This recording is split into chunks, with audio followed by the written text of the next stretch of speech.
Hello, আসসালামু আলাইকুম। সবাইকে ওয়েলকাম করছি আমাদের আরেকটা ওয়ান শট ক্লাসে। আজকে আমাদের ওয়ান শট ক্লাস হচ্ছে বোটানির অধ্যায় 7 নগ্নবীজি আবৃতবীজি। এই অধ্যায় ওয়ান শট ক্লাসটা আমি এখন তোমাকে শুরুতে সাজেশন দিব ইনশাল্লাহ, এবং এগুলো পড়াই দিব। মনে রাখবা, এই অধ্যায়ের ওয়ান শট ক্লাস খুব বেশি চেঞ্জ হয় না। কেন হয় না? কারণ এই অধ্যায়ের প্রশ্নগুলো একদম লিমিটেড। তো আমি যেগুলো বেশি ইম্পর্টেন্ট এগুলো আগে পড়াবো, তারপর কম ইম্পর্টেন্টগুলো পড়াবো। কম ইম্পর্টেন্ট বলতে একদমই বাদ দেওয়ার মতো না। ওয়ান শট ক্লাস মানে শুধুমাত্র সেই সকল অংশই যেগুলো বারবার আসে পরীক্ষায়। ডিটেল ক্লাস আর ওয়ান শট ক্লাস তো এক হবে না। ওয়ান শট ক্লাস সবাই করে এই জন্য যেন অল্প সময়ের মধ্যে সে মেইন জিনিসগুলোর পড়া গুছিয়ে ফেলতে পারে। এটাই কিন্তু আমাদেরও টার্গেট। ওকে, চলো ভাই ইনশাল্লাহ শুরু করি আজকের ওয়ান শট ক্লাস নগ্নবীজি আবৃতবীজি উদ্ভিদের উপরে। ফার্স্ট অফ অল একটা কথা তোমাকে বলে রাখি ভাইয়া, তোমার সাথে আছি আমি আবরার হামিম, তোমরা সবাই জানো। চলো ইনশাল্লাহ আমরা ফার্স্টে একটা জিনিস চিন্তা করব। আমাদের এই অধ্যায়ের সবচেয়ে বেশি ইম্পর্টেন্ট হচ্ছে, বুঝছো, একবীজপত্রী, একবীজপত্রী, দ্বিবীজপত্রী খেলা, একবীজপত্রী দ্বিবীজপত্রী খেলা। এবং আমরা যদি বলতে চাই এই খেলার মধ্যে অনেক কিছু আছে। এই খেলার মধ্যে মালভেসি, পোয়াসির সব কিছু আমরা পড়বো ইনশাল্লাহ। পোয়াসি, পোয়াসি, হ্যাঁ পোয়াসি এবং মালভেসি, এই দুইটার মোটামুটি আদ্যপন্ত যা যা পরীক্ষায় লাগবে আমরা পড়ে ফেলবো। এবং এখানে পড়ার ক্ষেত্রে আমরা একটু টেকনিক অবলম্বন করব। আমরা বিভিন্ন জিনিস পার্থক্য আকারে পড়বো। পোয়াসের মধ্যে একদম কমনেস্ট উদাহরণ হচ্ছে তোমাদের বইয়ে আছে ধান। এই ধানের একদম এ টু জেড যা আছে, পুষ্প প্রতীক, পুষ্প সংকেত, তাহলে ধানের ফুলের যা যা আছে এটা আমাদের জন্য ইম্পর্টেন্ট।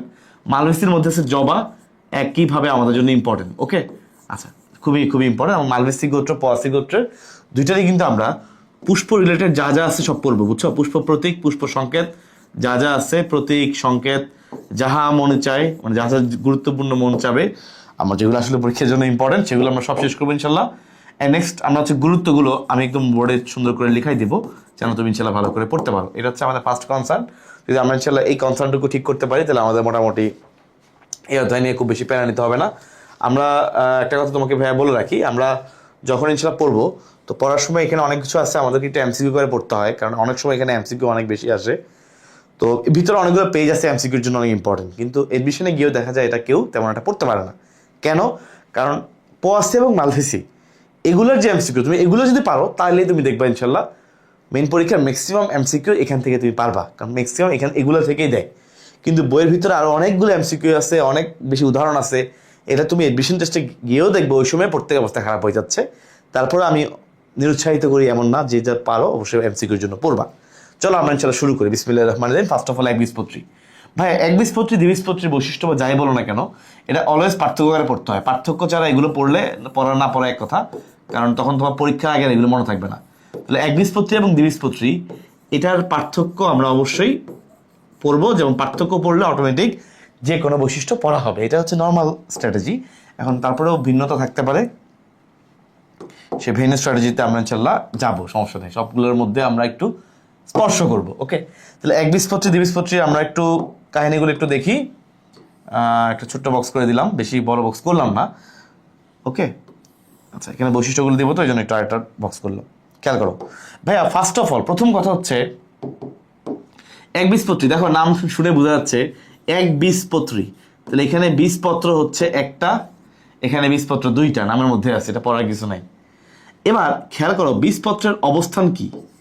বীজপত্র যেটা বললাম এটার অবস্থান কি হবে, এটা হচ্ছে এখানকার মেইন জায়গা, যেটা সবাই ভুল করে। খেয়াল করো ভাইয়া, যেখানে বনে একজন ব্যক্তি আছে, ওই একজন আছেই বনের মধ্যে একজন ব্যক্তি, সেই তো রাজা, সেই তো সব, তাই না? তাহলে বীজপত্র যেহেতু এখানে আছে একটা, সেই হচ্ছে শীর্ষে। যেহেতু বীজপত্র এখানে আছেই একটা, এই জন্য বীজপত্র কই থাকবে? শীর্ষে। কারণ ওই দেশে মানুষই একজন, সেই শীর্ষে। যে দেশের শাসক একজন, একটা রাজনৈতিক দল, সেই অলওয়েজ শীর্ষে। যেমন ধরো উত্তর কোরিয়ার প্রেসিডেন্ট কিম জং উন, তিনি শীর্ষে, রাজনৈতিক দল আছে একটা। তাহলে যে এখানে একজন ব্যক্তি তিনি সেখানে শীর্ষে। কিন্তু যেখানে দুইজন রাজনৈতিক ব্যক্তি, দুইজন নেতৃত্ব আছে, তারা দেখা যায় মারামারি করে, কাটাকাটি করে, একজন একটু শীর্ষে যায়, একজন নেমে ফেলে, আবার একজন উঠে একজন নামায় ফেলে। সো দুইজন যখন থাকবে তখন শীর্ষে আসলে কেউ থাকতে পারবে না, অলওয়েজ শীর্ষে থাকা পসিবল না। তার মানে মনে রাখবা, একজন যদি থাকে তার অবস্থান হবে শীর্ষে, আর দুইজন যদি থাকে কিছু করার নাই, কেউ শীর্ষে যেতে পারবে না, সে পাশে পড়ে থাকবে, পাশে পড়ে থাকবে। বীজপত্র কেমন হবে? পার্শ্বীয়। ওকে, তাহলে মনে রাখবা একবীজপত্রী উদ্ভিদের বেলায় বীজপত্র অবস্থান কি হবে? একবীজপত্রী উদ্ভিদের বেলায় বীজপত্র হচ্ছে শীর্ষে, আর দ্বিবীজপত্রীর বেলায় বীজপত্র হচ্ছে পার্শ্বীয়। ওকে, এটা কিন্তু বীজপত্রের অবস্থান। তাহলে ভাই দেখো, বীজপত্র অবস্থান পারলে অটোমেটিক্যালি তুমি ভ্রূণমুকুলের অবস্থান পারবা। অটোমেটিক্যালি ভ্রূণমুকুলের অবস্থান পারবা। কিরকম ভাই, এটা যে শীর্ষ হয় এটা উল্টা হবে, সবসময় উল্টা। শীর্ষ হইলে ভ্রূণমুকুল হয় পার্শ্বীয়, মানে যত রকমের দেশের নাগরিক আছে পার্শ্বীয়। আর যখন দুইজন মারামারি করবে দেশের নাগরিক মানে ভ্রূণমুকুল, সে জায়গাটা নিয়ে নিবে, সে হচ্ছে শীর্ষ। ঠিক আছে, সে হচ্ছে শীর্ষ থাকবে, উল্টা সবসময় এটা উল্টা হবে, একদম ইজি। তাহলে যখন দ্বিবীজপত্রী, বীজপত্র দুইটা, এদের অবস্থান দুই পাশে, এভাবে মনে রাখবা। আর যখন একজন, সে শীর্ষে আছে, সিম্পল কথা। আচ্ছা এবার আসি, দেখো ভাইয়া পাতার শিরাবিন্যাস, এটা আমরা ছোটবেলা থেকে পড়ে আসছিলাম। যারা একবীজপত্রী, বুঝছো, সরি, যারা একবীজপত্রী ওদের পাতার বেলায় শিরাগুলো থাকে অলওয়েজ সমান্তরাল। আমরা ধান গাছের পাতা মোটামুটি সবাই মনে করে দেখার কথা, ধান গাছের পাতা। তাহলে একবীজপত্রী উদ্ভিদের পাতা শিরাবিন্যাস হচ্ছে সমান্তরাল, আর দ্বিবীজপত্রী জালিকার মতো থাকে। হ্যাঁ, তোমরা আম গাছের পাতা দেখেছো, না দেখলে সবাই বাসার বাইরে দেখে নিবা, একদম জালের মতো পেঁচানো হয়, যে এরকম পাতা মনে করো, পাতা এরকম এরকম পুরো জালের মতো, এরকম আছে মনে করো, পুরো জালের মতো একদম পুরা পেঁচায় পুচে আছে, পুরো ভিতরে দাগ টাগ পেঁচায় পুচে আছে। ওকে, আচ্ছা ফাইন, এটা একটু খেয়াল রাখবা। আর একবীজপত্রী বেলা সমান্তরাল, সমান্তরালটা কিন্তু আবার এরকম না যে এখানে একটা দাগ থাকবে এরপর দাগ দিয়ে ওগুলো ভিতরে সমান্তরাল। যাই হোক, দরকার নাই, আমরা মেইন জিনিসটা পড়ে ফেলি। একবীজপত্রীর উদাহরণ তো সবাই জানি ধান, দ্বিবীজপত্রীর উদাহরণ জালিকাকার পাতা। আমরা বাসার বাইরে পরিচিত যত গাছ দেখি, আম জাম কাঁঠাল, এগুলো সবাই দ্বিবীজপত্রী। সবাই দ্বিবীজপত্রী হওয়ার কারণে এদের পাতাগুলো নর্মালি জালিকাকার হবে, সিম্পল। নেক্সট খেয়াল করো ভাইয়া, মূল কেমন হয়? মূল কেমন হয়? এই একবীজপত্রী ধান গাছের মূল দেখছো না, এরকম মাটির নিচে দেখছো, এরকম এরকম গুচ্ছ আকারে। মূল হচ্ছে গুচ্ছ আকারে অবস্থান করে, গুচ্ছ মূল থাকে। আর এখানে মূল হচ্ছে প্রধান মূল। তুমি দেখবা বড় বড় গাছ যেগুলো আমাদের পরিচিত গাছ আছে, মূলটা একদম মাটির অনেক নিচের দিকে গেছে, মাটির একদম নিচের দিকে এরকম লম্বা হয়ে নামছে। এর সাইডে অনেকগুলো শাখা প্রশাখা বেরিয়েছে, বাট একটা প্রধান মূল আছে, এই মূলটা উঠে ফেলে গাছ শেষ। ওকে, তাহলে প্রধান মূল থাকে, এখানে হচ্ছে মূলত গুচ্ছ মূল। নেক্সট ভাইয়া, পুষ্পপত্রের সংখ্যা কোনটাতে পুষ্পপত্র কেমন হয় খেয়াল করো। পুষ্পপত্র পুষ্পে কয়টা পার্ট আর কি, সহজ কথায় মনে রাখবা। একবীজপত্রী, এটা মান যেরকম কম 1, এখানে পুষ্পপত্রের সংখ্যাও কম। ওটার মান যেরকম বেশি 2, পুষ্পপত্রের সংখ্যাও বেশি। এখানে পুষ্পপত্রের সংখ্যা 3 বা তার গুণিতক। 3 মানে ট্রাই, এই জন্য বলে ট্রাইমেরাস, এই জন্য কি বলে ট্রাইমেরাস। আর দ্বিবীজপত্রী বললাম না 3 চেয়ে বেশি হবে, এক্স্যাক্টলি বেশি, 4 অথবা 5-এর গুণিতক, এই জন্য বলা হয় 4 মানে টেট্রা, 4 মানে টেট্রা, আর 5 মানে পেন্টা। তাহলে টেট্রা বা পেন্টামেরাস ধরনের পুষ্পপত্র তুমি এখানে পাবা। এগুলো হচ্ছে একদম বেসিক কথাবার্তা। তাহলে এই বেসিক কথাবার্তাগুলা মনে রাখবা, 2 জায়গার জন্য প্রযোজ্য হবে। এটা একবীজপত্রী দ্বিবীজপত্রী পার্থক্য আসলে যেরকম প্রযোজ্য হবে, মালভেসি পোয়াসির পার্থক্য আসলে আমরা কিছু অ্যাড অন করবো, কিছু পার্থক্য এক্সট্রা করে অ্যাড করব। কিন্তু কিছু পার্থক্য যতই আমি অ্যাড করি, আমার এগুলো তো পাল্টাবে না। তাহলে পোয়াসি মালভেসি যেটা একবীজপত্রী দ্বিবীজপত্রী, এদের পার্থক্য তুমি ইনশাল্লাহ এগুলো লিখতে পারবা। আমার কথা কি বুঝতে পেরেছো? তাহলে আমাদের এটা আলহামদুলিল্লাহ শেষ। আমরা এখন চলে যাই পোয়াসির ধান পরে এরপর আমরা সামনের দিকে আগাবো। ওকে, চলো। পোয়াসির কথা বললে আমাদের ধানের কথা আসবে। আরে আমি তো কপি করে নিই, খেয়াল করো। পোয়াসির কথা বললে আমাদের ধানের কথা আসবে। ধান এখানে আমাদের বইয়ের মধ্যে আছে। তো তোমরা কি ধানের কখনো ফুলটা দেখেছো? তো সবাই দেখছে। ধান দেখে নাই এমন কেউ নাই। মানে ধানের শীষ, ধানের যেই তোমার শীষ আমরা যেটা বলি আর কি, সহজ করে ধান তোমরা মানে মোটামুটি সবাই কম বেশ ধান দেখছে। এটা কেউ গাছে ধান গাছ দেখছে। তো ওখানে তোমরা মোটামুটি ধানের একটা আইডিয়া আছে সবার, রাইট? সবার ধানের সম্পর্কে একটা আইডিয়া আছে, ভালো আইডিয়াই আছে, খারাপ আইডিয়া বলবো না। ধান সম্পর্কে একটা ভালো আইডিয়া আছে। চলো আমরা একটু দেখি ধানের আসলে কি হয়।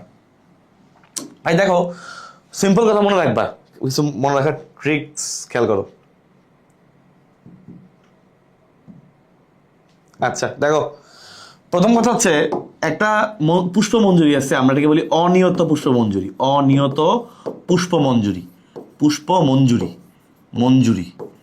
পুষ্পমঞ্জুরি। হ্যাঁ, এই যে তোমরা রজনীগন্ধা দেখছো না, রজনীগন্ধা ফুল লম্বা স্টিক, তাই না? তো অনিয়ত মানে যার বৃদ্ধিটা ফিক্স না, মানে সে বাড়তেই থাকবে, সে লম্বা হইতেই থাকবে, অসীম বৃদ্ধি সম্পন্ন, তার বৃদ্ধিটা ফিক্স না। যেমন ধরো জবা ফুল, এটা ফুল হয়েছে শেষ, সামনের দিকে আরো একটা জবা ফুলের মাথায় কি আরো কটা ফুল হয় না, একটাই ফুল শেষ। কিন্তু এদের বেলায় অনিয়ত পুষ্পমঞ্জুরি, অনিয়ত মানে যার বৃদ্ধিটা অসীম, যার ফিক্সড বৃদ্ধি না, বুঝছো? তাহলে অনিয়ত পুষ্পমঞ্জুরি মানে যার বৃদ্ধিটা অসীম। খেয়াল করো ভাইয়া, অনিয়ত বা অসীম যে বৃদ্ধি আছে এর মধ্যে একটা কমন উদাহরণ হচ্ছে রজনীগন্ধা। তুমি দেখবে রজনীগন্ধার ডাটের সামনে ফুলগুলো ছোট ছোট, পিছনেগুলো বড় বড়, একদম সামনেগুলো ছোট ছোট। তাহলে এই সামনের দিকে যদি বাড়তে থাকতো তাহলে এক পর্যায়ে গিয়ে পিছনেগুলো নষ্ট হয়ে যেত, সামনে তৈরি হইতো। মানে আসলে ঘুরে ফিরে জেলা সে কদু, কারণ সব ফুল তো আজীবন থাকবে না, পিছনে যেগুলো বড় হয়ে গেছে এগুলো নষ্ট হয়ে যাবে। এই জন্য রজনীগন্ধার ডাটটা একটা নির্দিষ্ট সাইজ হওয়ার পরে এটা ছিঁড়ে ফেলে, ছিঁড়েটা বিক্রি করে। কারণ যত বড় এটা হবে সামনের দিকে বাড়বে ঠিকই, কিন্তু পিছনেগুলো তো আবার নষ্ট হয়ে থাকবে। সেই জন্য এটাকে বের করে ফেলা হয়, মানে কেটে ফেলা হয়। সো অনিয়ত মানে অসীম বৃদ্ধি সম্পন্ন, এটা অনেক বড় হইতে পারে, বুঝছো? এরকম একটা উদাহরণ হচ্ছে রজনীগন্ধা। তো রজনীগন্ধার এই ডাটটাকে বলে স্পাইক। কি বলছি ভাইয়া? রজনীগন্ধার ডাটটাকে কি বলে? রজনীগন্ধা এই যে ফুলের যে পুষ্পমঞ্জুরিটা যেটা আমরা দেখি লম্বা ডাট, এই ডাটটাকে বলে স্পাইক। স্পাইক মানে কাটার মতো বলা হয় আর কি, ছোট ডান্ডা আর কি, স্পাইক। এখন ধানের যে পুষ্পমঞ্জুরি এটা আবার এত বড় না, রজনীগন্ধার মতো এত বড় হয় না, এটা একটু ছোট হয়। এই জন্য ধানের বেলায় এটাকে বলে স্পাইকলেট। কি বলে? স্পাইকলেট। ওকে, ধানের বেলায় এটা কি বলে? স্পাইকলেট। তাহলে সহজ কথা মনে রাখবা, ধানের বেলায় আমরা বলবো স্পাইকলেট, ধানের বেলায় আমরা কি বলবো? ওকে ফাইন, ধানের বেলায় আমরা বলবো স্পাইকলেট। ওকে, আচ্ছা, তাহলে এখন আমরা আসলে ধানের স্পাইকলেটটা আঁকবো, এটা পরীক্ষার জন্য খুবই ইম্পর্টেন্ট।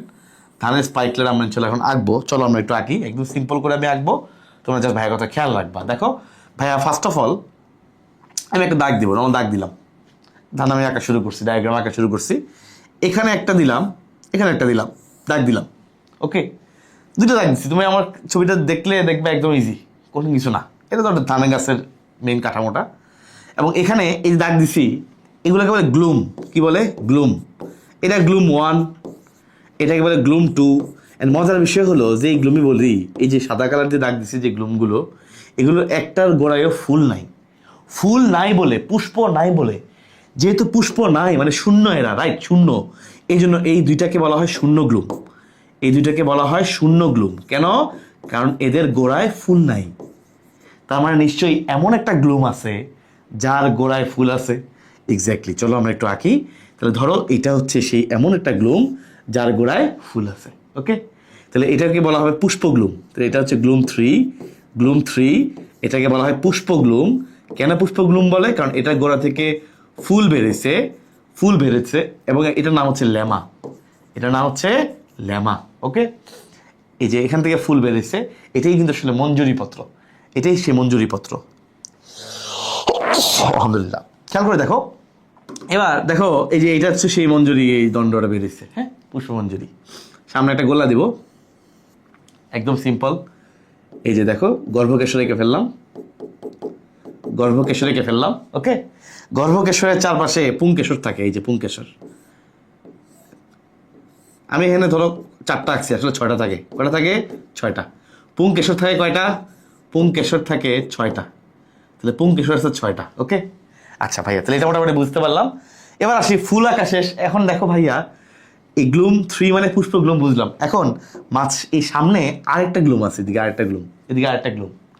আসলে একটা অবাগা টাইপের গ্লুম, তাই না? মনে হয় একটা মানে অবস্থা খারাপ। তো এটা গ্লুম না বলে এটাকে বলা হয়, এটা এক নাম আছে পেলিয়া, 4 নাম্বার গ্লুম। মানুষ অনেকে পেলিয়া বলে। এটা একটা নাম কি বললাম? পেলিয়া। তাহলে এখানে যে গ্লুমটা আছে ভাইয়া, এটার আরেকটা নাম হচ্ছে পেলিয়া। তাহলে এই হচ্ছে সেই পেলিয়া। তাহলে বুঝছো, একটা হচ্ছে ল্যামা, সে অরিজিনাল পুষ্প গ্লুম, অরিজিনাল মঞ্জুরি পত্র, মঞ্জুরির গোড়ায় পত্রটা, তাই না? অরিজিনাল মঞ্জুরি পত্র। আর এটা কি? মঞ্জুরি পত্র ছোট ভাই, তাই না? সাইডে পড়ে আছে, যদিও আহামরি কাজ না। এগুলো উপমঞ্জুরি পত্রের ভূমিকা পালন করবে। উপমঞ্জুরি পত্রের ভূমিকা পালন করতেছে। বুঝছো ভাইয়া? সিম্পল ভাবে আঁকছি, খুব বেশি আহামরি কিছু আঁকিনি, কিছুই আঁকিনি। 2টা দাগ দিচ্ছি, গ্লুম 2টা শূন্য খালি। এগুলার গোড়া থেকে, এই পত্রগুলার গোড়া থেকে কোনো ফুল তৈরি হয় নাই, কিচ্ছু করার নাই, ভালো। আর গ্লুম 3 এটাকে বলবো পুষ্প গ্লুম, কারণ এখান থেকে মূলত ফুল, এর গোড়ায় ফুলটা আছে। আর এটা হচ্ছে মঞ্জুরি পত্র, মঞ্জুরির গোড়ায় যে পত্র, বুঝছো? তাহলে এই যে মঞ্জুরি পত্র, এটা আরেকটা নাম হচ্ছে লেমা। আর উপরে আরেকটা দিচ্ছি, এটা হচ্ছে পেলিয়া, এটাকে বলে উপমঞ্জুরি পত্র। এখন দেখো, মজার বিষয় হচ্ছে এই যে ধানের স্পাইকলেট, এটার বেলা একটা গুরুত্বপূর্ণ বিষয় হলো বৃতি এবং দল, বুঝছো, এদেরকে আলাদাভাবে পৃথক করা যায় না, এরা একসাথে লেগে থাকে। একসাথে কি হয়? একসাথে লেগে থাকে। যখন একসাথে লেগে থাকে একে বলে পুষ্পপুট। একসাথে লেগে থাকলে এটা কি বলে? পুষ্পপুট বা লডিকিউল। পুষ্পপুট বা লডিকিউল। পুষ্পপুট বা লডিকিউল, বুঝছো? তাহলে খেয়াল করো, বৃতি এবং দল যখন একসাথে লেগে থাকে, যখন এদেরকে তুমি আলাদা করতে পারবা না, এটাকে বলা হয় পুষ্পপুট বা লডিকিউল। এই পুষ্পপুট বা লডিকিউলের প্রতিটি সদস্যকে মনে রাখবা, ট দিয়ে মনে রাখবা, পুষ্পপুটের প্রত্যেকটা মেম্বার, ধরো দুইটা আছে, হ্যাঁ আসলে দুইটা আছে, তো দুইটার প্রত্যেকটা মেম্বারকে বলা হয় ট্যাপাল। তাহলে পুষ্পপুটের প্রত্যেকটা সদস্যকে, মানে প্রত্যেকটা ভাগকে বলে ট্যাপাল। এখানে ট্যাপাল আছে দুইটা, চলো আমরা দুইটা আঁকি। এই যে এখানে একটা ট্যাপাল আঁকলাম, এখানে একটা ট্যাপাল আঁকলাম। এই যে পুষ্পপুটের দুইটা সদস্য আছে এখানে, হ্যাঁ। এখানে পুষ্পপুট বা লডিকিউল কয়টা আছে? দুইটা। এই হচ্ছে ট্যাপাল, বা আমি এখানে পুষ্পপুট লিখলাম, তুমি বুঝে গেছো, ট্যাপাল। ওকে, তাহলে পুষ্পপুটের প্রত্যেকটি সদস্যকে বলা হয় ট্যাপাল।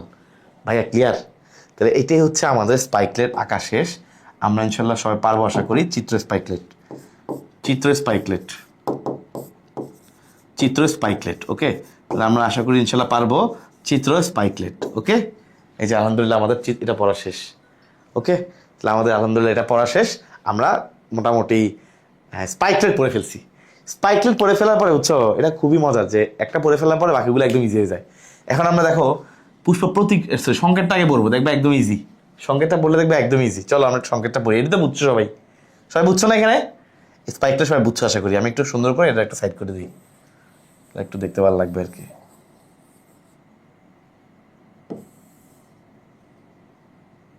ওকে, আচ্ছা ফাইন, ঠিক আছে ভাইয়া, ইনশাল্লাহ পারবা। চলো এবার আমরা একটু ধানের সংকেতটা পড়ি, যে পুষ্প সংকেতটা পড়ি। প্রতীক পরে দাও। ধানের বেলায় আমরা কি পড়ছি? ধানের পুষ্প সংকেত। পুষ্প সংকেত, সংকেতটা খেয়াল করো, কার সংকেত? পুষ্প সংকেত, পুষ্প সংকেত। ওকে ভাইয়া, আমরা বলো তুমি এখানে ধানের বেলায় ফার্স্ট হচ্ছে মনে হয় মপ। মপ মানে মঞ্জুরি পত্র। মপ মানে মঞ্জুরি পত্র। উমপ, উমপ মানে কি? উপমঞ্জুরি পত্র আছে না? ভাই পড়াইছি না? বলো মঞ্জুরি পত্র কয়টা আছে? একটা আছে। মঞ্জুরি পত্র কয়টা আছে? একটা আছে। আমাদের সংখ্যা লেখার দরকার নেই, আমরা জাস্ট লিখতে হবে মঞ্জুরি পত্র আছে নাকি নাই। ওকে, মঞ্জুরি পত্র আছে, উপমঞ্জুরি পত্র আছে। তোমরা মাত্র দেখে আসছো এই যেটা থেকে একটা এই এলো মঞ্জুরি পত্র, এই মঞ্জুরি পত্র, এটা হলো উপমঞ্জুরি পত্র। ওকে, এটা তোমরা দেখে আসছো, এটা বলা কিছু নাই, মনে রাখার জন্য এনাফ। এবার খেয়াল করো ভাইয়া, ধানের যে ফুলটা, এটা কি এক প্রতিসম নাকি বহু প্রতিসম? মনে রাখবে, এটা মুখস্থ করতে হবে। ধানের ফুল হচ্ছে এক প্রতিসম। এক প্রতিসম আমরা এমনি বুঝাই। তোমার প্রতিসমতার কাহিনী বুঝো ভাইয়া। দেখো, এক প্রতিসম হইলে যদি কাউকে মাঝখান দিয়ে এক ভাগে ভাগ করা যায়, সমান দুই ভাগে ভাগ হবে এক জায়গা দিয়ে, এটা বলে এক প্রতিসম। এমনি বুঝায় বা পার্সেন্টেজ দিয়ে অনেকে বুঝায়, এভাবে বুঝালে ভালো। এই যে এটা। আর বহু প্রতিসমকে আমরা বুঝাই এভাবে, গোলা দিয়ে মাঝখানে দাগ দিয়ে দিই, যে এরকম বহু প্রতিসম। ওকে, তো এটা হচ্ছে এক প্রতিসম। নেক্সট ভাইয়া, ধানের যে ফুলটা আমি এঁকেছিলাম, বলো তো এটা কি একলিঙ্গ না উভলিঙ্গ? ভাইয়া এখানে মনে আছে, এখানে পুং কেশর যেরকম আছে, আবার ওই যে স্ত্রী কেশর আছে, রাইট? এটাও আছে, এটাও আছে, দুইটাই আছে। দুইটা আছে মানে সে উভলিঙ্গ।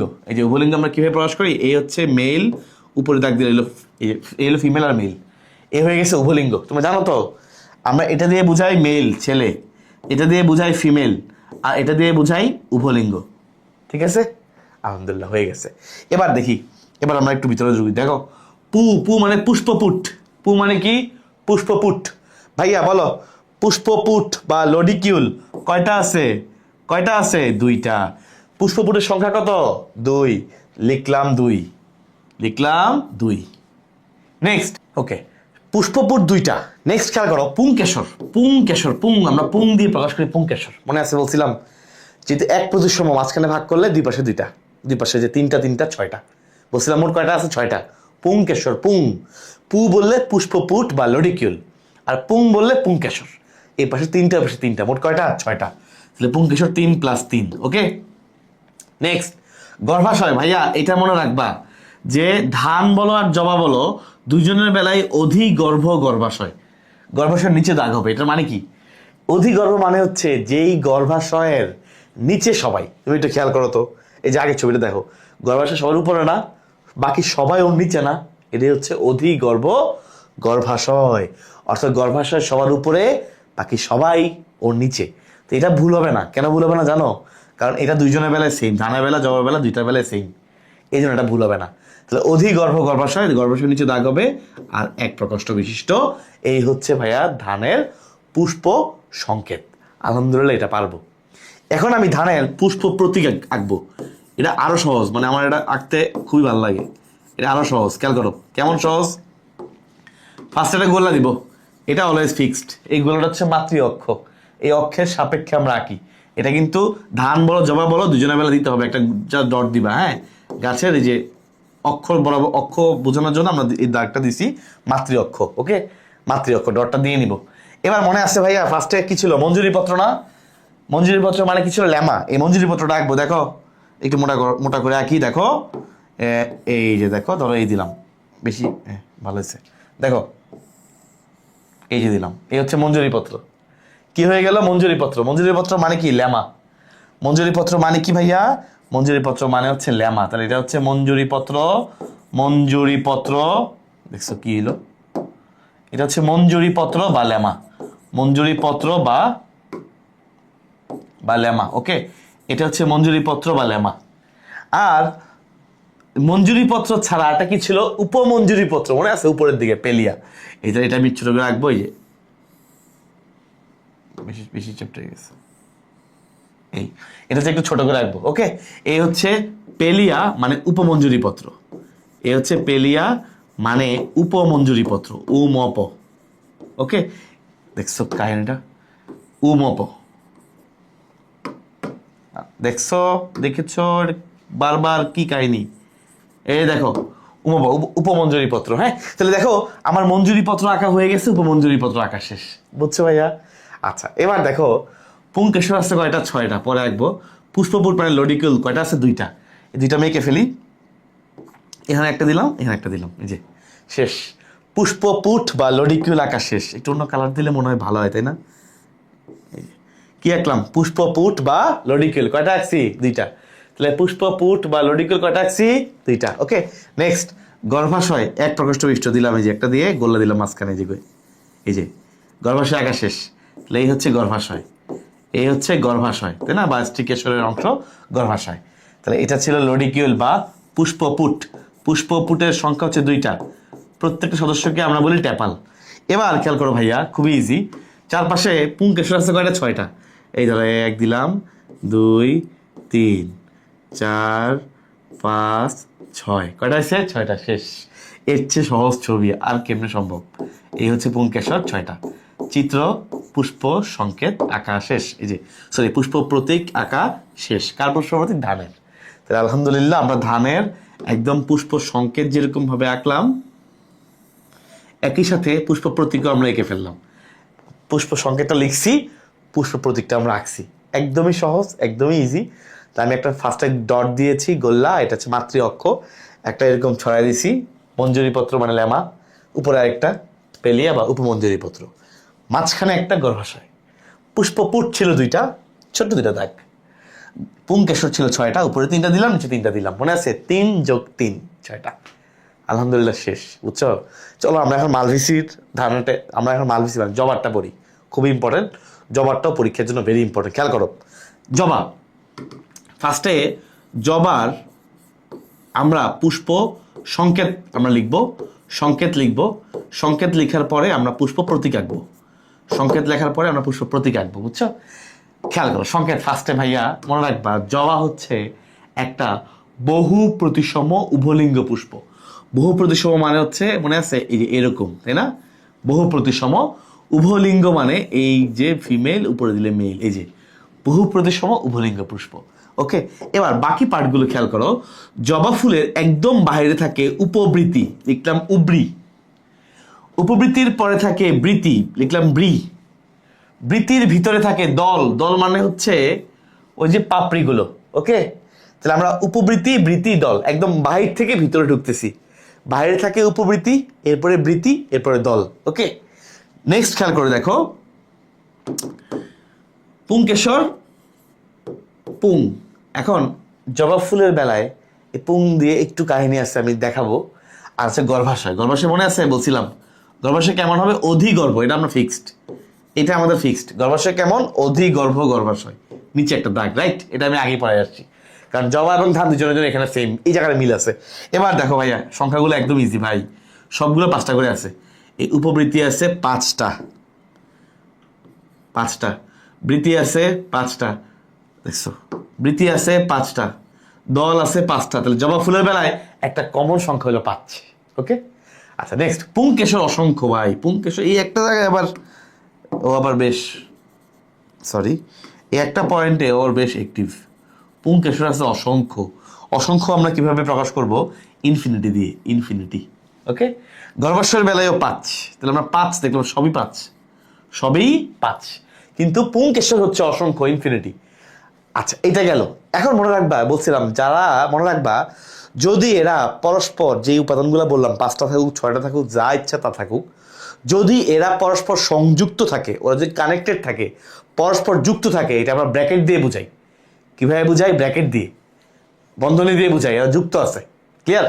আচ্ছা, ফার্স্টে মনে রাখবা বৃত্তি, এই বৃত্তি কিন্তু যুক্ত আছে, পরস্পর যুক্ত আছে, মানে আমি ব্র্যাকেট দিয়ে বুঝবো। এই যে ব্র্যাকেট দিয়ে, দুই পাশে দুইটা ব্র্যাকেট দিয়ে দিলাম। ব্র্যাকেট মানে আমি প্রমাণ করে দিলাম যে এরা পরস্পর যুক্ত আছে।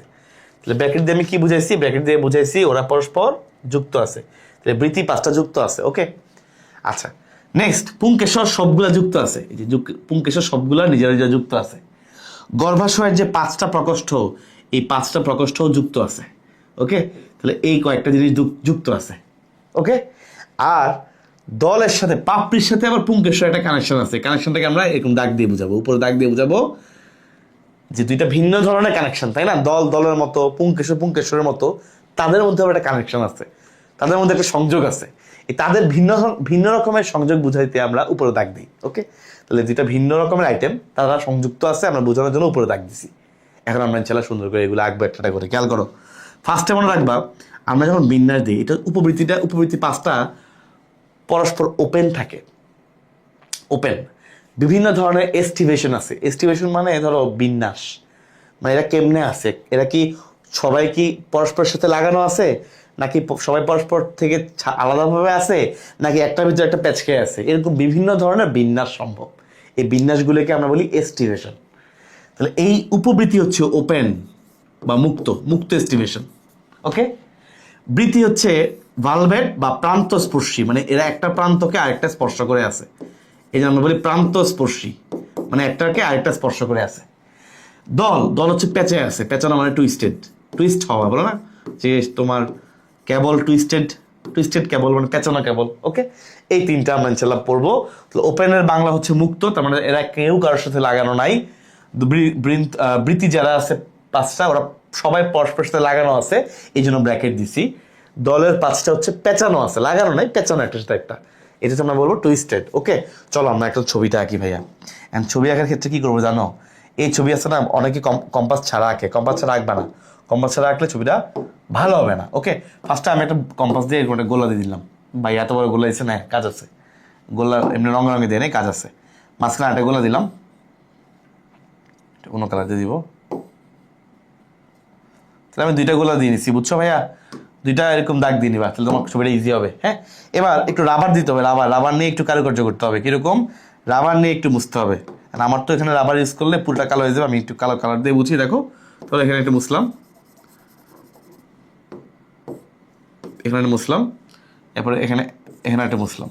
এই যে একটা হইলো, তাই না? একটা বাহু, 2টা বাহু, 3টা বাহু, 4টা, 5টা, এই যে মিলে গেছে। 5টা বাহু মিলে গেছে, এই যে 5টা মিলে গেছে।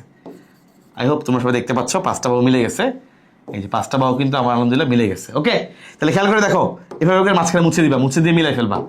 এবার দেখো, এই যে দেখো, এভাবে দাগ দিলাম, এই একটা মাঝখানে দিয়ে, এই একটা, এই যে তো সবাই পারবা, তাই না? এরকম ছোট ছোট গম্বুজের মতো বানাচ্ছি। এই একটা, এই একটা, এই যে এই একটা। ওকে, এই যে হয়ে গেছে। এই যে 5টা, তোমরা দেখো কেউ কারোর সাথে লাগানো নাই, আছে? ওদের সবার সাথে সবার কোনো কানেকশন আছে? নাই। এই হচ্ছে 5টা উপবৃত্তি। এই 5টা কি? এই 5টাই হচ্ছে উপবৃত্তি। আমি লিখলাম উবৃ না লিখে পুরোটা লিখলাম উপবৃত্তি। তাহলে পরস্পর ওপেন বা মুক্ত, দেখছো? মুক্ত বা ওপেন, এরা সবাই মুক্ত আছে। কয়টা আছে? 5টা। মনে রাখবা, ছবি কিন্তু আমার আঁকা শুরুটা হয় নাই। কেন হয় নাই? কারণ মনে বলছিলাম ছবির শুরুতে তুমি আগে গোল আটা দিয়ে নিবা। মাতৃ অক্ষরটা দিয়ে নিবা, এটা প্রধান কাজ। এটা ছাড়া কিন্তু ছবি হবে না। হ্যাঁ, এই অক্ষর সাপেক্ষে হিসেব করা হচ্ছে। তো মাতৃ অক্ষর ডান পাশে বাম পাশে তার সমস্যা নেই, ডান পাশে দিলে ভালো, এই কোণে দিলে ভালো। তারপর আমি ধরো তোমার সুবিধার্থে আমি তাও দিয়ে নিলাম, পেছনে আমার লেখা আছে, এই জন্য জায়গা কম। মাতৃ অক্ষর এটা ফার্স্ট, এটা মনে রাখবা। আচ্ছা, এবার নেক্সট তুমি আরেকটা বৃত্ত দিয়ে নিচ্ছিলে, রাইট? এই বৃত্তটাকে তুমি এবার আবার সুন্দর করে এটা মুছো। মুছতে গেলে একটু এই বরাবর মুছবা, তাহলে তোমার ছবিটা সুন্দর হবে। দেখো, দুইটা এক বরাবর মুছবা না, তাহলে তোমার ছবিটা একটু বিশ্রী হয়ে যাবে। ছবিটা একটু দুইটা আলাদাভাবে মুছবা, তাহলে ছবিটা সুন্দর হবে। হ্যাঁ, মাঝখানে মুছবা, ঠিক মাছ বরাবর, তাহলে তোমার একদম তোমার চিন্তা করতে হবে না, এমনি মিলে যাবে। বুঝছো? তোমার চিন্তা করতে হবে না, ও নিজের ইচ্ছাতে আমার নিজের গরদে সে মিলে যাবে। এই যে দেখো, তোমার চিন্তা করতে হবে না, আগেরটা ঠিক মাছ বরাবর মুছবা। এই দেখছো 5টা বাহু হয়ে গেছে। এবার দেখো এটা ফিল আপ করবা কিভাবে? আমি সবুজ কালার দিয়ে দেখাচ্ছি। দেখো ফার্স্ট এটা উঁচা করবা, এই যে এটা উঁচা করলাম, রাইট? গম্বুজের মতো উঁচা করলাম, এই যে উঁচা করলাম। এখন দেখো এটা উঁচা করছি, এখন ভিতরে খালি খালি না, আমি একটু চেষ্টা করবো একটু শেড দিয়ে দিতে, তাহলে আমার জন্য ভালো আর কি। শেড দিয়ে দিলে তোমার কাছে ছবিটা দেখতে ভালো, তুমি ইজিলি বুঝতে পারবা। আমি একটু ভিতরটা ফিল আপ করে দিচ্ছি। তোমার পরীক্ষার খাতা ফিল আপ করতে হবে অন্য সিস্টেমে। তুমি হয় ডট ডট দিবা, অথবা রেখার মধ্যে দাগ দিয়ে দিবা, অথবা পেন্সিলে ওই প্রশ্নের উপরে দিয়ে লিখে হাতে একটু লাগাবা, ওই পেন্সিলের উপরে কালির উপরে লাগাই ঘষা দিবা, তারপর পুরো শেড হয়ে গেছে। যারা পারো ভালো, যারা পারো না তার জন্য বললাম আর কি। তাহলে আমি শেড দিলাম। এত নিখুঁত হবে না, কারণ যেহেতু আমি মোটা কালি ইউজ করছি। ওকে, এই যে দেখো 5টা আঁকছি, 5টা কিন্তু ভাই আঁকছি, এবং এই 5টা মনে রাখবা, এবং এই 5টা কিন্তু পরস্পর কানেক্টেড। কি বলছি কথাটা? 5টা পরস্পর কানেক্টেড। খেয়াল করো সবাই, এই 5টা কিন্তু পরস্পর কানেক্টেড। এই কানেক্টেড, এই যে জোড়া লাগাই দিচ্ছি, দেখছো? এই হচ্ছে প্রান্ত স্পর্শী। এই যে প্রান্ত স্পর্শ করে দিলাম, প্রান্তে জোড়া লাগাই দিছি, রাইট? এই প্রান্তে জোড়া লাগাই দিছি। এই হচ্ছে ভাইয়া বৃত্তি, যারা হলো প্রান্ত স্পর্শী। কাজ শেষ। ওকে, এবার টুইস্টেড ভিতরে এটা আঁকবো, কেমনে আঁকবো দেখো। এটা আঁকার ক্ষেত্রে খেয়াল রাখবা, ফার্স্টে এখানে দাগ দিলাম। ওকে, যেখানে দাগটা শেষ হয়েছে এর উপর থেকে শুরু করবো আরেকটা, এই যে আরেকটা দিলাম। যেটা শেষ হয়েছে এটার উপর থেকে শুরু করবো আরেকটা, এই যে আরেকটা দিলাম। যেটা শেষ হয়েছে এটার উপর থেকে শুরু করবো আরেকটা দিলাম। যেটা শেষ হয়েছে, ওকে, ওটার উপর থেকে শুরু করবো, ওটার এর নিচে এটা শেষ করবো। এই যে শেষ, দেখছো? তাহলে একটা শুরু করছি তো, ওটার উপর থেকে শুরু করে এই যে দাগ করলাম, আবার উপর থেকে শুরু করে নামালাম, এই যে এরকম করে 10 দাগ দিলাম। তোমরা যদি আমার আঁকাটা ফলো করো একদম ইজি। এখন এগুলো একটু সুন্দর করে প্যাকেজিং করো। এই যে প্যাকেজিং, আমি তো অন্য কালার দিয়ে দিচ্ছি, আমি প্যাকেজিং না করলেও হবে, বাট তুমি কি করবা, দাগ দিয়ে দিবা আর কি, বা ডট ডট দিয়ে দিবা, মানে বুঝাবা যেগুলো তুমি আলাদা আঁকছো। তুমি চাইলে ডট ডট দিতে পারো, এরকম ডট ডট দিয়ে দিতে পারো, অথবা চাইলে মাঝখানে দাগ দিয়ে দিতে পারো, এরকম দাগ দাগ দাগ দাগ করে তুমি বুঝাতে পারো যে তুমি এগুলোকে আলাদা মিন করতেছো। ওকে, এই হচ্ছে ভাই বুঝে গেছো টুইস্টেড দলমণ্ডল। এই হচ্ছে দলমণ্ডল টুইস্টেড বা পেঁচানো। কিভাবে বুঝছি? এই যে দেখো, একটার ভিতরে একটা ঢুকে আছে, মানে প্যাচকে আছে।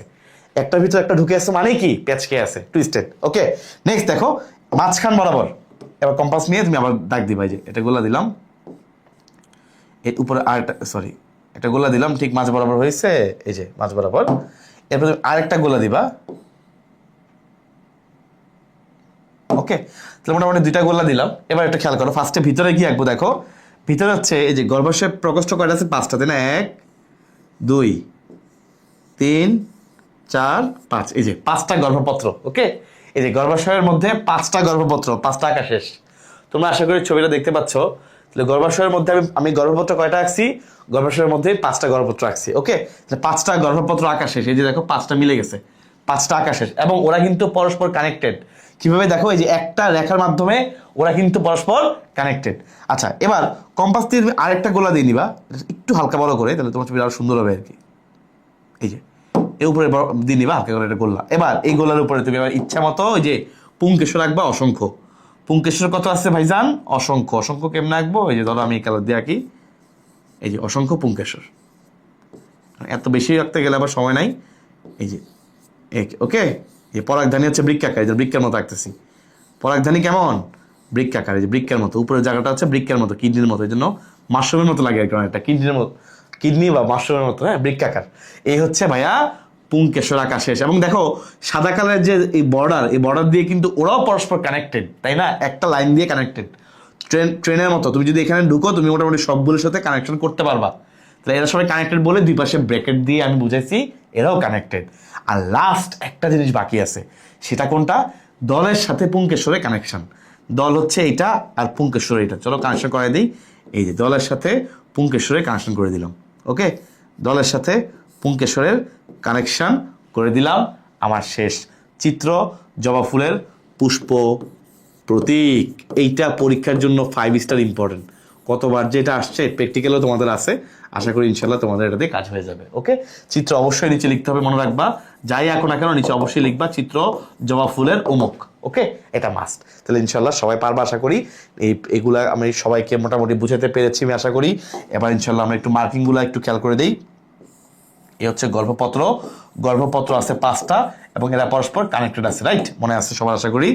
আর এই যে এই কালারটি দিয়ে বুঝাইছি, এটা মূলত ছিল, এটা ছিল পুংকেশর। পুংকেশর, পুংকেশরের পরাগধানী এটা হচ্ছে মূলত বৃক্ষ আকৃতির এখানে। ওকে, তাহলে আলহামদুলিল্লাহ আমরা এটাও পড়ে ফেললাম। তো জবা ফুলের মোটামুটি কাজ শেষ, ধান এবং জবার কাজ শেষ। ওকে, ধান এবং জবার কাজ শেষ। আমরা ধান এবং জবার কিছু ছোট্ট পার্থক্য দেখবো। এই ছোট্ট পার্থক্য পড়লে পোয়াসি মালভেসির বেশ অংশটুকু আমাদের কাভার হয়ে যাবে। ওকে, ফার্স্ট অফ অল পোয়াসি এবং মালভেসি আমরা এই দুইটা নিয়ে পড়তেছি। এই পোয়াসি হচ্ছে প্রথম কথা, দেখো খেয়াল করো, বেশি কিছু পড়া লাগে না, মনে রাখবা পোয়াসি হচ্ছে একবীজপত্রীর উদাহরণ, তাই না? তাহলে একবীজপত্রীর যে সকল বৈশিষ্ট্য তুমি পড়েছো এটা এখানে আসবে। আবার দ্বিবীজপত্রীর যে বৈশিষ্ট্যগুলো পড়েছো এগুলো আসবে মালভেসির মধ্যে। কথা কি বুঝতে পারছো? তো এটা অলরেডি আমরা পার্থক্য অলরেডি পড়েছি। তাহলে আমরা এই একবীজপত্রীর বৈশিষ্ট্যগুলো পড়বো পোয়াসির মধ্যে, আর দ্বিবীজপত্রী হচ্ছে মালভেসি। তাহলে আমাদের অলরেডি অনেকগুলো বৈশিষ্ট্য শেষ। এখন কিছু জায়গা আছে একটু আলাদা, যেমন ধরো পরীক্ষা আসে পরাগধানী কার বেলায় কিরকম। ভাই পোয়াসি গোত্রের পরাগধানী হচ্ছে সর্বমুখ। আর আমরা একটু আগে মাত্র দেখে আসছি মালভেসি গোত্রের পরাগধানী হচ্ছে বৃক্কাকার। হ্যাঁ, কিডনি শেপ। পরাগধানী হচ্ছে বৃক্কাকার, ছবি আঁকছি আমরা, তাই না? এরকম দিয়ে আমরা এরকম ছবি আঁকছি, তাই না? পরাগধানী হচ্ছে বৃক্কাকার, কিডনির মতো। নেক্সট খেয়াল করে দেখো অমরা বিন্যাস। অমরা বিন্যাস, ভাই ধান তো খাইছো, রাইট? ধান তো খাও না, ভাত চাল তো খাইছো। তো ধানের মধ্যে তোমরা কি দেখছো কোনোদিন ধরো ধানের ঠিক নিচের দিকে যে দেখবা চালটা এমনি লাগানো থাকে, চালটা ভিতরে এমনি থাকে।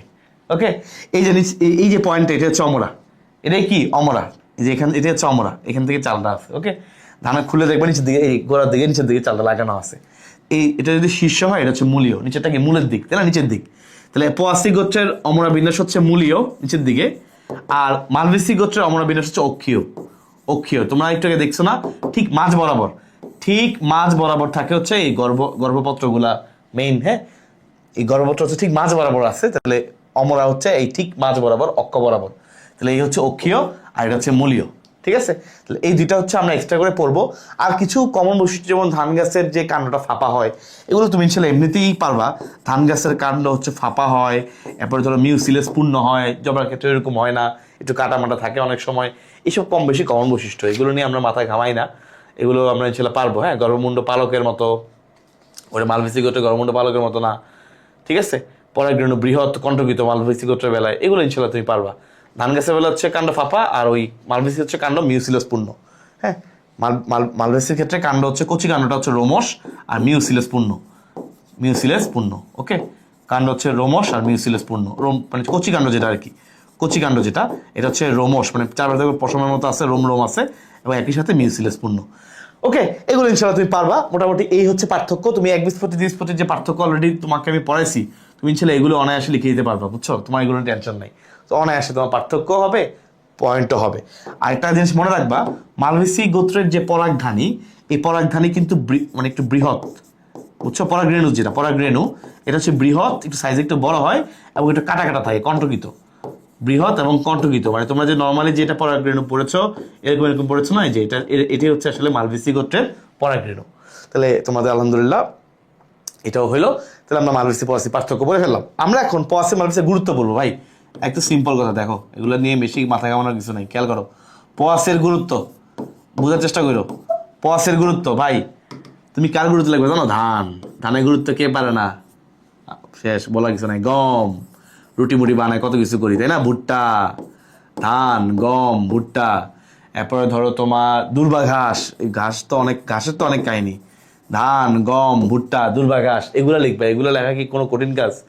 এগুলা ধান, বাঁশ, বাঁশ, আখ, উদাহরণ জব, লেমন ঘাস, মানে তুমি এইগুলো তো জব বা বার্লি, হ্যাঁ জব বা বার্লি। এরপর হচ্ছে বললাম বাঁশ, বাঁশ দিয়ে কত কিছু করা হয়, তাই না? যদিও পরীক্ষার আগে অনেকে বাঁশ খেয়ে দেয়, কিন্তু বাঁশ কিন্তু আবার একটা প্রাণীর প্রিয় খাবার, তোমরা আশা করি জানো, আশা করি ইনশাল্লাহ পারবা, তোমরা সবাই চিনো, পান্ডাকে সবাই চিনো। যাই ধান, গম, ভুট্টা, দুর্বা ঘাস, জব, বার্লি, বাঁশ, লেমন ঘাস, আখ, কত উদাহরণ আছে ভাই। এই আখের কাজ তুমি জানো, আখ থেকে গুড় তৈরি করে, আখের রস আমরা খাই, ধান তো আমরা সারাদিন খাইতেই থাকি, ভাত, গমের রুটি তৈরি করা হয়, ভুট্টা দিয়ে কত কিছু, ভুট্টার কত আমরা শস্যদানা হিসেবে আমরা খাই, পশু পাখি খায়, কত কিছু ভাই। দুর্বা ঘাস তুমি বিভিন্ন রোগের ইয়েতে দুর্বা ঘাস ইউজ করা হয়। জব্বা বার্লি গেল ওই একই টাইপেরই, আটা মাটা তৈরি করে। বাঁশ তো বিশাল কাহিনী, বাংলাদেশে 28 প্রজাতির বাঁশ জন্মায় বাংলাদেশে, বুঝছো? 28 প্রজাতির বাঁশ জন্মায়, ইনশাল্লাহ পারবা। লেমন ঘাস, লেবু একটু মিষ্টি, লেবু গন্ধ আছে। আখের তো বিশাল ব্যবহার, তুমি যদি লেখো ইনশাল্লাহ লেগে শেষ করতে পারবা না, এই জন্য বইটা একবার রিডিং দিবা, বুঝছো? এই গুরুত্বগুলো বই একবার রিডিং দিবা। যে বিস্কুট তৈরিতে দেখবা গম ইউজ করে, হ্যাঁ, এরপরে জব হচ্ছে হরলিক্স তৈরিতে ইউজ করে, ঠিক আছে? এরপর হচ্ছে তোমার লেমন ঘাস, লেবু গন্ধ আছে তো, ওই জন্য সুগন্ধি হিসেবে প্রসাধনী শিল্পে ইউজ করে, বুঝছো? মানে দারুণ, পড়াশোনা এগুলো দারুণ। লেমন ঘাস, লেবু ভাব আছে, তাই না? সব প্রসাধনী শিল্পে ইউজ করা হয়।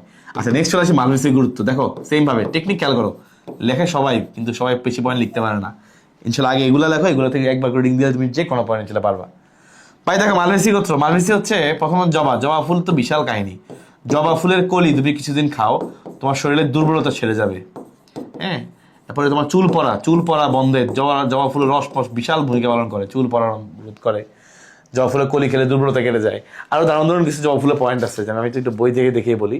যেমন চুলের রিলেটেড যা আছে, নতুন চুল জন্মায়, চুল পড়া বন্ধ করে, চুল উজ্জ্বল করে, ওকে? তাহলে চুল রিলেটেড যা আছে, চুলের উজ্জ্বল করে, চুল যা করে, পড়া বন্ধ করে, নতুন চুল গজায়, যা আছে চুলের, হ্যাঁ। এরপর হচ্ছে এটা আমাশয়ের একটা ভালো ওষুধ, জবার রস যেটা আমরা খাই, হ্যাঁ। অর্শরোগের ভালো ওষুধ। তাহলে আমাশয়, অর্শরোগ, এই সকল জায়গায় জবা ফুল ইউজ করা হয়, কত জায়গায় ব্যবহার, বইয়ের রিডিং দিলে ভালো লাগে আর কি। অর্শরোগের, হ্যাঁ, ভালো ওষুধ। নেক্সট ঢেঁড়স, আর একটা মালভেসির উদাহরণ হচ্ছে ঢেঁড়স। ভাই ঢেঁড়স হচ্ছে ডায়াবেটিসের জন্য ভালো, এটা একটা গুরুত্বপূর্ণ কাজ। ঢেঁড়স হচ্ছে ডায়াবেটিসের জন্য বা বহুমূত্র রোগের জন্য, ডায়াবেটিসের বাংলায় বহুমূত্র রোগের জন্য একটা ভালো ওষুধ হচ্ছে, ভালো মানে সবজি হচ্ছে ঢেঁড়স। এছাড়া আমরা তো সবজি হিসেবে খাই, এটা আর বলার কি আছে? আমরা ভাজি বা সবজি হিসেবে খাই না, ভাজি করে খাই ঢেঁড়স, তাই না? আমাদের এই ধরনের সবজি বা সবুজ আইটেমগুলো আমাদের শরীরের মেটাবলিজমে হেল্প করে। কিভাবে? ওই যে খাদ্যবস্তু মনে আছে, এইগুলো ফাইবার হিসেবে কাজ করে, খাদ্য সঠিকভাবে মল তৈরিতে সহায়তা করে, খুবই ইম্পর্টেন্ট। কার্পাস তুলা ল্যাব তৈরিতে, দূষক তৈরিতে ইউজ করা হয়। মানে কি মজার পড়া, তাই না? কার্পাস তুলা ভাইবো না ভাই, এগুলোকে রঙের জন্য পড়াচ্ছেন না, এগুলো মাস্ট পড়তে হবে। কার্পাস তুলা কিন্তু এই যে তোমার বিভিন্ন জিনিসপত্র আমরা যে ল্যাব তোষক তৈরি করি ওইসব জায়গায় ইউজ করা হয়, ঠিক আছে? এরকম ক্যানাফ মেস্তা পার্ট আছে, ল্যাব হয়ে গেছে এটা, ল্যাব তোষক। আমি ল্যাব বানার মানে প্রথম লিখছি, জানি না হয়েছে কিনা। যাই হোক, ল্যাব তোষক এগুলো তৈরিতে ইউজ করা হয়, বই লিখছি, আমার কিছু করার নাই। তো এরকম ভাবে দেখবা ক্যানাফ মেস্তা পার্ট, এটার কিছু ভূমিকা আছে। দেখবা যে কার্পাস তুলা থেকে সুতা তৈরি করা হয়। এরপরে মেস্তা, এটা দিয়ে আঁশ দিয়ে হচ্ছে দড়ি তৈরি করা হয়, ফল খাওয়া হয় টক হিসেবে।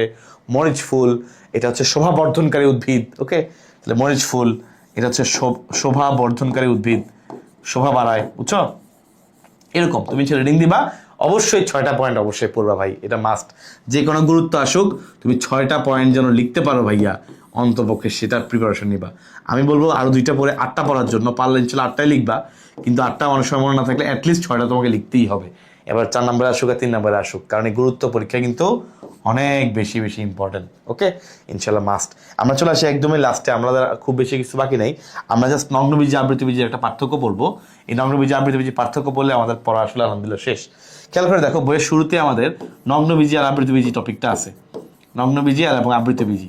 প্রথম কথা মনে রাখবা, কিছু বিষয় কমন, এগুলো পার্থক্য কেন পড়তেছি, এটা পার্থক্য পারলে অন্তপক্ষে পরীক্ষা হলে কনফিডেন্স পাওয়া যায়। যদি এই পার্থক্যটা তেমন একটা আসে না, কিন্তু বৈশিষ্ট্য পরীক্ষায় আসে, তখন বৈশিষ্ট্য নিয়ে একটা কনফিডেন্স পাবো ইনশাল্লাহ। খেয়াল করে দেখো, নগ্নবীজির বীজটা নগ্ন থাকে, তুমি দেখতে পাচ্ছ বীজ নগ্ন। এখন বীজ নগ্ন থাকে, তার মানে আসলে কাহিনী কি? তাহলে এই কি ফল থাকে না? না ভাই, এর ফল থাকে না, ফল না থাকার কারণে, ফল থাকলে ধরো আমের ফল আছে, ফলের ভিতরে বীজ আছে, ফল থাকার কারণে বীজটা সেফ থাকে। এখন তো ফল নাই, সেই জন্য বীজ নগ্ন আছে। ফল কেন নাই? কারণ এর আসলে গর্ভাশয় থাকে না, নগ্নবীজ উদ্ভিদের গর্ভাশয় নাই, গর্ভাশয় না থাকার কারণে ফল থাকে না। এগুলো আবার বুঝতেই পারছো, আবৃতবীজিতে উল্টা। আবৃতবীজিতে বীজটা হচ্ছে আবৃত, লেখাই আছে আবৃত, বীজটা আবৃত আছে, অবশ্যই এদের ফল আছে, এদের গর্ভাশয় আছে, ওকে? সিম্পল কথা। তাহলে এখন দেখো তোমার নেক্সট খেয়াল করে দেখো নগ্নবীজি আবৃতবীজের মধ্যে কোনটা বেশি উন্নত। ফার্স্ট অফ অল মনে রাখবা আবৃতবীজ বেশি উন্নত। কেন?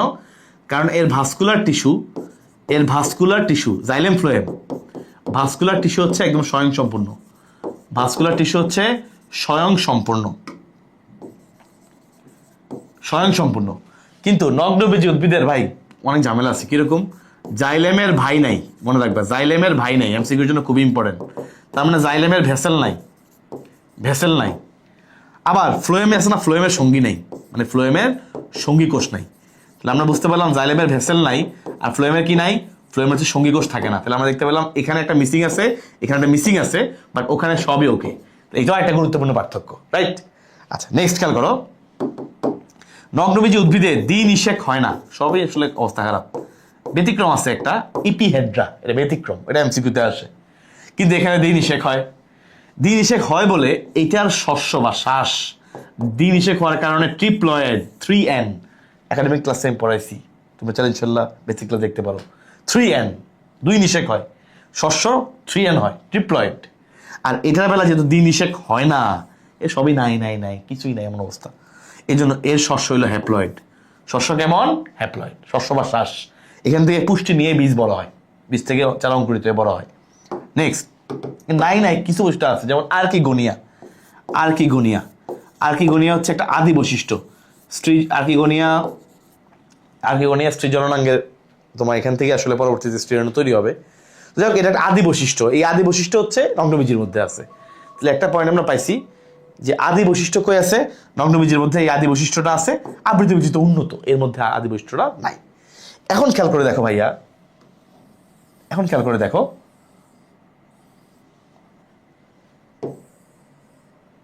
ছোট করে দিই না,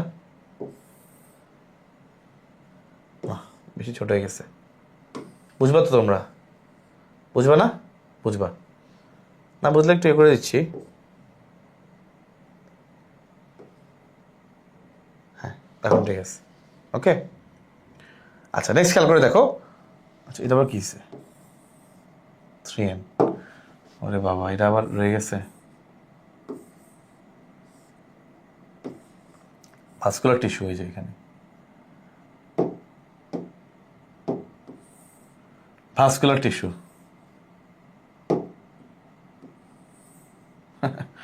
আচ্ছা স্বয়ংসম্পূর্ণ, এটা কোথায় ছিল? এটা হচ্ছে তোমার যেখানে। হ্যাঁ ওকে ফাইন, ঠিক আছে। এবার মোটামুটি একটু লাইনে আছে, রাইট? একটু এগুলোর একটু বাম পাশে নেই, বাম পাশে জায়গা কী জন্য আমার এত জায়গা, বাম পাশে রাখলাম, তাহলে একটু সৌন্দর্য মণ্ডিত হলো। তুমিও পরবর্তী লেখাটা দেখে বুঝবা কিছু না কিছু ভাই কি বোঝাতে চাচ্ছে, তাই না? আচ্ছা ঠিক আছে ইনশাল্লাহ। সো আলহামদুলিল্লাহ উই আর গুড, ফাইন। খেয়াল করে দেখো নেক্সট ভাই, নগ্নবীজি উদ্ভিদে যারা আছে এরা সবাই বায়ু পরাগী। এরা সবাই কেমন হয়? বায়ু পরাগী। আর এটার বেলায় বায়ু প্রাণী সব পরাগী হয়, কোনো প্যারা নাই, ঠিক আছে? বায়ু পরাগী, প্রাণী পরাগী, সব ধরনের পরাগী এখানে সম্ভব, কারণ অনেক উন্নত, যে কোনো কিছু হতে পারে। ওকে, তাহলে মোটামুটি আলহামদুলিল্লাহ আমরা অনেক কিছু পড়েছি নগ্নবীজের আবৃতবীজ এগুলা। এখন পরীক্ষায় যদি ধরো গুরুত্ব আসে, বুঝছো, পরীক্ষার জন্য খুবই ইম্পর্টেন্ট হচ্ছে নগ্নবীজ আবৃতবীজের গুরুত্ব। এই গুরুত্ব আসতে পারে, তাহলে একসাথে আমরা বৈশিষ্ট্যগুলো পড়ে ফেলছি ঠিকই, কিন্তু মনে রাখবা পরীক্ষায় যদি গুরুত্ব আসে, গুরুত্ব কিন্তু অবভিয়াসলি আবৃতবীজটা আমরা পড়ে ফেলছি কিভাবে, ওই যে পোয়াসি মালভেসি পড়ছি না, পোয়াসি আর মালভেসি, ওগুলার যে গুরুত্ব পড়ছি সবগুলো গুরুত্ব মিলেই তো আবৃতবীজি, কারণ এরা সবাই আবৃতবীজের মধ্যে পড়েছে। তাহলে আমরা নগ্নবীজের গুরুত্ব পড়বো, তাহলে আমাদের আলহামদুলিল্লাহ শেষ। খেয়াল করে দেখো নগ্নবীজের গুরুত্ব আমরা পড়বো। নগ্নবীজের গুরুত্ব কি? ফার্স্ট অফ অল নগ্নবীজের আমরা কমন উদাহরণগুলো আগে পড়বো। দেখো নগ্নবীজের গুরুত্ব, ভাইয়া নগ্নবীজের মধ্যে গুরুত্ব যদি পরীক্ষায় আসে, প্রথম কথা হচ্ছে সাইকাস। সাইকাসকে বলা, সাইকাস হচ্ছে একটা কমন এক্সাম্পল, সাইকাসের কিছু কমন বৈশিষ্ট্য আছে। নেক্সট খেয়াল করে দেখো ভাইয়া, এই যে সাইকাসের মূলকে বলে কোরালয়েড মূল, কারণ এর মূলটা, প্রধান মূলটা কিছুদিন পরে নষ্ট হয়ে যায়, বুঝছো? নষ্ট হয়ে যাওয়ার পরে এখানে নস্টক, অ্যানাবেনা, বিভিন্ন রকম সায়ানোব্যাকটেরিয়া অ্যাটাক করে মূলটাকে আকার বিকৃত করে দেয়। এই যে বিভিন্ন ধরনের ব্যাকটেরিয়া, সায়ানোব্যাকটেরিয়া, নস্টক, অ্যানাবেনা, এরা অ্যাটাক করে মূলটাকে বিকৃত করে দ্যাগ্র শাখা লাভ করে, মানে বিকৃত লাভ অবস্থা। এটাকে বলে কোরালের মতো দেখায়, সামুদ্রিক কোরালের মতো, এই জন্য এটাকে বলে কোরালয়েড মূল। কোরাল দেখছো তোমরা হয়তো বা সেন্ট মার্টিনে গেলে, এরকম বিকৃত আকার, এই কোরালের মতো দেখায়, এই জন্য বলা হয় কোরালয়েড মূল। ওকে, তো সাইকাসের কিছু উদাহরণ আছে, এগুলো পরীক্ষার জন্য ইম্পর্টেন্ট, যেমন Cycas circinalis, Cycas revoluta, revoluta, Cycas circinalis, Cycas revoluta, একটা হচ্ছে সম্ভবত সাইকাসের পেকটিনাটা, আরেকটা হচ্ছে Cycas pectinata. Okay, Cycas pectinata, if I am not wrong, let me check it. Revoluta, pectinata, হ্যাঁ সাইকাস পেকটিনাটা। খেয়াল করে দেখো পেকটিনাটা। তাহলে আমরা তিনটা সাইকাসের গুরুত্ব বলবো, খুবই ইম্পর্টেন্ট পরীক্ষার জন্য। ভাই দেখো, পতে পেকটিনাটা, পতে পাতা। তাহলে সাইকাসের কচি পাতা, কোন সাইকাসের কচি পাতা আমরা সবজি হিসেবে খাই? উত্তর হলো সাইকাস পেকটিনাটা, পেকটিনাটা পাতা, এই পাতা আমরা সবজি হিসেবে খাই। নেক্সট, রেভোলুটা, আমার রেভলিউশন। কি রে ভাই, কি রেভলিউশন ঘটছে? কি রেভলিউশন ঘটছে ভাই? দেখো, রেভলিউশন হচ্ছে এটা যে আমরা সাইকাস রেভোলুটার বীজ আমরা খাদ্য হিসেবে খাই। সাইকাস রেভোলুটার বীজ আমরা খাদ্য হিসেবে খাই। কি রে ভাই, আমরা বীজ খাওয়া শুরু করে দিছি? হ্যাঁ, এটাই রেভলিউশন। নেক্সট, সাইকাস সার্সিনালিস, এটা হচ্ছে সম্ভবত প্যাটের পীড়া, এগুলো প্যাটের হ্যাঁ, পাকস্থলীর পীড়া, চর্মরোগের ওষুধ। তো এটা হচ্ছে পাকস্থলীর পীড়া, পাকস্থলীর পীড়ায় ব্যবহার করা হয়, এটা একটা পয়েন্ট লিখবা। এরপর আরেকটা পয়েন্ট লিখবে এরকম আলাদা করে, যে চর্মরোগের ওষুধ, তাহলে তোমার পয়েন্ট বাড়বে। চর্মরোগের ওষুধ, তাহলে তোমার পয়েন্ট বাড়বে, বুঝছো? ওষুধ। ওকে, নেক্সট, আরেকটা নগ্নবীজ উদ্ভিদ আছে এপিহেড্রা। এপিহেড্রা এটা একটা ব্যতিক্রম ধর্মী নগ্নবীজ উদ্ভিদ, কারণ নগ্নবীজি হওয়া সত্ত্বেও তার মধ্যে দিনিষেক ঘটে। নগ্নবীজি হওয়া সত্ত্বেও তার মধ্যে দিনিষেক ঘটে, ব্যতিক্রম ধর্মী। এই এপিহেড্রা থেকে আমরা একটা ওষুধ তৈরি করি, এই ওষুধের নাম হচ্ছে ইফেড্রিন। ইফেড্রিন, এটাকে বলে শ্বাসকষ্টের ওষুধ, শ্বাসকষ্টের ওষুধ। ওকে, এটা শ্বাসকষ্টের ওষুধ হিসেবে ব্যবহৃত হয়, ইফেড্রিন, খুবই ইম্পর্টেন্ট, এটা একটা ব্যবহার। নেক্সট, সাইকাসের যে স্ত্রীরেণু, এটা বুঝছো? স্ত্রীরেণু হচ্ছে ফনাতলা সাপের মতো, ফনাতলা সাপের মতো, এই জন্য এটাকে সর্পমণি হিসেবে বিক্রি করা হয়।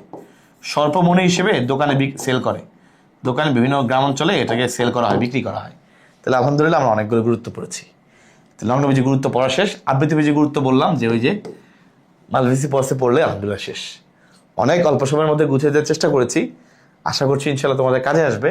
লাস্ট একটা জিনিস পড়তে পারো, সাইকাস বা নগ্নবীজি উদ্ভিদের যে পুংরেণুপত্র, মনে রাখবা নগ্নবীজি উদ্ভিদের বেলায় পুংকেশরগুলো, পুংরেণুপত্রগুলো একসাথে মিলে একটা পুং স্ট্রোবিলাস তৈরি করে, পুং স্ট্রোবিলাস তৈরি করে নগ্নবীজি উদ্ভিদের বেলা, সাইকাসের বেলায়, যেটা স্ত্রী রেণু করে না। পুং স্ট্রোবিলাস মানে কি? অনেকগুলা পুংরেণু একসাথে হয়ে, একটা পুরা এরকম স্ট্রোবিলাস, একটা ফুলের থোকার মতো এরকম তৈরি করে, এটাকে বলে পুং স্ট্রোবিলাস। স্ত্রী স্ট্রোবিলাস তৈরি হয় না। এটা আমরা কিভাবে আঁকবো দেখো, এটা একটা ছবি আছে বইয়ের মধ্যে, দেখবা এরকম করে দিলাম, এই মাঝখানে দাগ দিলাম, এই যে দাগ দিয়ে দেবো একটা। ওকে, তো দেখো আমি কিভাবে আঁকতেছি, তোমরা আশা করি খেয়াল করবা। এই যে গম্বুজের মধ্যে দিলাম, এই যে এটা কিন্তু আমার একটা পুংরেণু আঁকা শেষ, চিত্র পুংরেণু। আমি কিন্তু অনেক ইজিলি আলহামদুলিল্লাহ এটা টান দিয়ে এঁকে ফেলছি। এই উপরে যে সরু মাথাটা, এটাকে বলে অ্যাপোফাইসিস। সরু মাথাটাকে কি বলে? অ্যাপোফাইসিস। আচ্ছা, ওকে, নেক্সট, এর ভিতরে অনেকগুলা স্পোরাঞ্জিয়া থাকে, স্পোরাঞ্জিয়া, এগুলো কি? স্পোরাঞ্জিয়া, এই যে প্রত্যেকটাকে বলে স্পোরাঞ্জিয়া। স্পোরাঞ্জিয়া মানে কি? যে স্পোর ধারণ করে, যে স্পোর তৈরি করে, যার থেকে স্পোর তৈরি হয়, রেণু তৈরি হবে, তাকে বলে স্পোরাঞ্জিয়াম। আম মানে সিঙ্গুলার, স্পোরাঞ্জিয়া প্লুরাল। ওকে, এই অনেকগুলো স্পোরাঞ্জিয়া একসাথে মিলে, যে অনেকগুলো একসাথে, 4 3 4 একসাথে হচ্ছে না, অনেকগুলো স্পোরাঞ্জিয়া একসাথে মিলে তৈরি করে সোরাস। কি বলে? সোরাস। অনেকগুলো স্পোরাঞ্জিয়া মিলে কি তৈরি হয়? সোরাস। এরকম অনেকগুলো থাকে, এরকম ধর অনেকগুলো থাকে, হ্যাঁ, এরকম অনেকগুলা স্পোরাঞ্জিয়া একসাথে মিলে সোরাস তৈরি করে। এরকম যতগুলো পারো তুমি দিবা। ওকে, তাহলে এই হচ্ছে আমার চিত্র পুংরেণুপত্র, আলহামদুলিল্লাহ আঁকা শেষ। চিত্র পুংরেণুপত্র আঁকা শেষ, এই হচ্ছে পুংরেণুপত্রের মধ্যে আছে। এবং হাইয়েস্ট কঠিন প্রশ্ন বললে হচ্ছে মাঝে মধ্যে এটা আসতে পারে, বাট এত কঠিনও আসে না। ওকে, তাহলে সোরাস মানে কি? সহজ কথা বলে দিলাম, 2 থেকে 5টা স্পোরাঞ্জিয়া একসাথে মিলে তৈরি করে সোরাস। স্পোরাঞ্জিয়া মানে কি? যে স্পোর তৈরি করে। আলহামদুলিল্লাহ আমাদের এই অধ্যায়ের ওয়ান শট ক্লাস শেষ। আশা করছি ইনশাল্লাহ অল্প সময়ে কুইক রিভিশনের জন্য এই ক্লাসটি তোমার জন্য বেশ হেল্পফুল হবে। তাতে ইনশাল্লাহ আমি ভাই খুশি। সবাই অনেক ভালো থাকবে, সুস্থ থাকবে। আল্লাহ হাফেজ, আসসালামু আলাইকুম।